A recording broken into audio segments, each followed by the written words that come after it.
Saudara-saudari yang dikasihi Tuhan, salam jumpa lagi dalam Inspirasi Rohani edisi hari ini, Minggu 24 April 2022, Minggu Paskah kedua, Minggu Kerahiman Ilahi. Marilah berdoa. Dalam nama Bapa dan Putra dan Roh Kudus. Amin. Saudara-saudari yang dikasihi Tuhan, inspirasi rohani hari ini diambil dari Injil Yohanes bab 20 ayat 19 sampai dengan 31. Setelah Yesus wafat di salib, pada malam pertama sesudah hari Sabat, berkumpullah murid-murid Yesus di suatu tempat dengan pintu-pintu yang terkunci, karena mereka takut kepada orang-orang Yahudi. Pada waktu itu datanglah Yesus, berdiri di tengah-tengah mereka dan berkata, "Damai sejahtera bagi kamu." Sesudah berkata demikian, Yesus menunjukkan tangan dan lambungnya kepada mereka.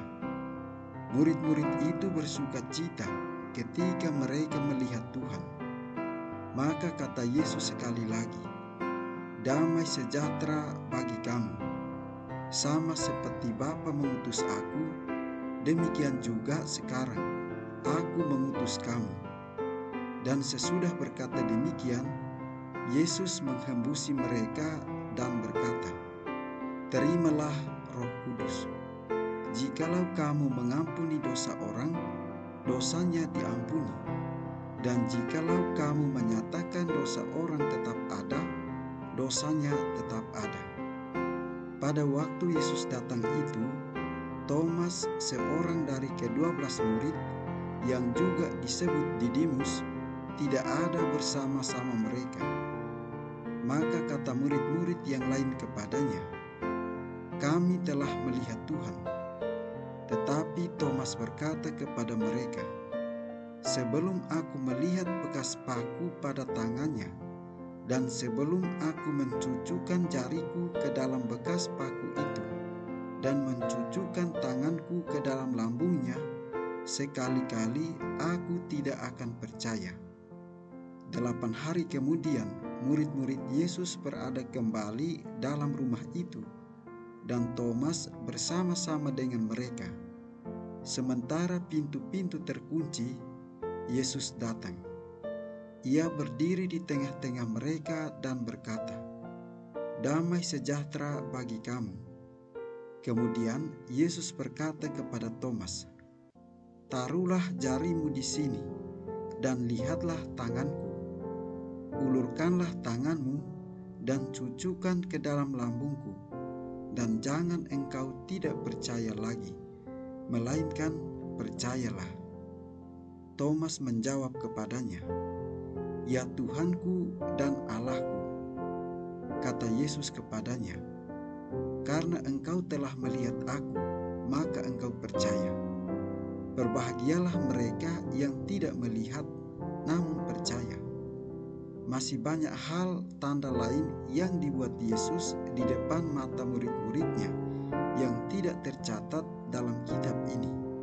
Tetapi semua yang tercantum di sini telah dicatat supaya kamu percaya bahwa Yesuslah Mesias, Anak Allah, dan supaya oleh imanmu kamu memperoleh hidup dalam namanya. Demikianlah sabda Tuhan. Saudara-saudari yang dikasihi Tuhan, catatan dalam kitab suci pertama-tama bukan dimaksudkan sebagai catatan historis runtut kronologis waktu. Maka dalam kisah kebangkitan Yesus, keempat Injil kadang memberi kesaksian kisah yang tidak sama. Ada perbedaan, entah jumlah orang atau nama orang, atau berkaitan dengan yang lain-lain. Dari semua perbedaan yang ada, satu hal kesamaan yang diangkat oleh para penginjil, yakni bahwa mereka mengisahkan Yesus yang sengsara, wafat, dan dimakamkan, sekarang ini sudah bangkit. Para para murid menjadi kunci perjumpaan dengan Yesus yang bangkit. Saudara-saudari yang dikasihi Tuhan, Injil Yohanes hari ini juga mengingatkan kita bahwa tidak semua yang terjadi di sekitar hidup Yesus tercatat atau terdokumentasi. Yohanes mengajak kita untuk menyadari bahwa apa yang tertulis itu supaya kita percaya kepada Tuhan Yesus Kristus yang sudah bangkit dari antara orang mati. Pengalaman perjumpaan para murid dengan Yesus yang bangkit dalam kisah ini berlanjut.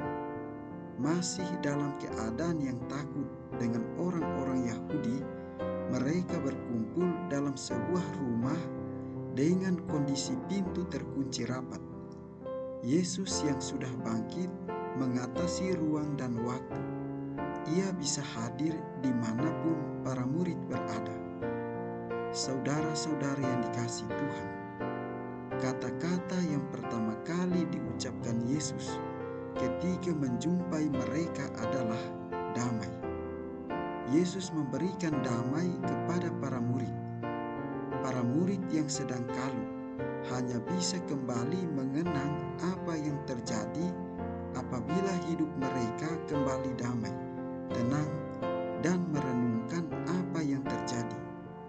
Perjumpaan yang pertama para murid tidak memerlukan tanda-tanda untuk percaya kepada Yesus yang bangkit. Namun pada perjumpaan yang kedua, 8 hari berikutnya, Yesus perlu memberi bukti bekas-bekas luka penyaliban. Dan para murid, khususnya Thomas, menjadi percaya akan Yesus yang bangkit. Saudara-saudari yang dikasihi Tuhan, bagi kita, memberikan damai kepada orang yang kita jumpai dimanapun kita berada menjadi ciri khas Kristiani kita sebagai murid Yesus. Lebih berguna memberi damai daripada memberi celaan. Lebih membawa berkat ungkapan damai daripada ungkapan yang lain yang mungkin tidak membangun kehidupan.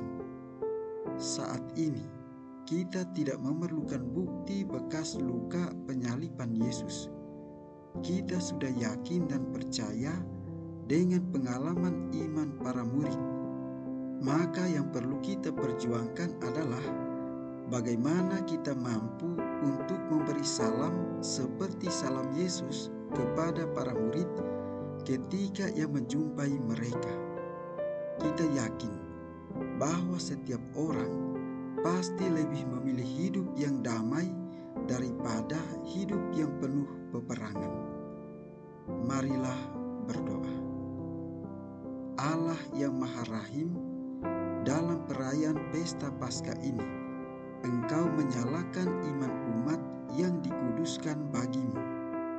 Tambahkanlah rahmat yang telah Engkau anugerahkan, agar kami semua semakin memahami betapa agung pembaptisan yang menyucikan kami, betapa luhur roh yang melahirkan kami kembali, dan betapa mulia darah yang menebus kami. Dengan pengantaran Yesus Kristus Putramu Tuhan kami, yang bersama dengan Dikau dalam persatuan Roh Kudus, hidup dan berkuasa Allah sepanjang segala masa.